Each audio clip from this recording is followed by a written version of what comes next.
রাজনীতিতে আলোচনার বিকল্প নেই, তবে সেটি লোক দেখানো হওয়া যাবে না বলে মন্তব্য করেছেন বাংলাদেশে নিযুক্ত নেদারল্যান্ডসের রাষ্ট্রদূত জোরিস ভ্যান বোমেল।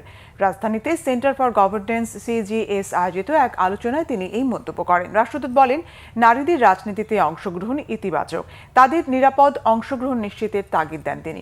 আলোচনায় বক্তারা বলেন, রাজনীতিতে নারীদের অবস্থা শোচনীয়, এর বড় কারণ অধিকার ও নিরাপত্তার ঘাটতি। বলেন, নানাভাবে নারীর রাজনীতিতে অংশগ্রহণকে প্রশ্নবিদ্ধ করা হয়। 24-এর গণ অভ্যুত্থানে নারী ও তরুণদের ব্যাপক অংশগ্রহণ থাকলেও তাদের অবদানকে অস্বীকার করার চেষ্টা চলমান। আলোচনা জাতীয় ঐকমত্য কমিশনের সদস্য বদিউল আলম মজুমদার বলেন, যেখানে জেতার সম্ভাবনা থাকে না সেখানে নারীদের মনোনয়ন দেয় রাজনৈতিক দলগুলো।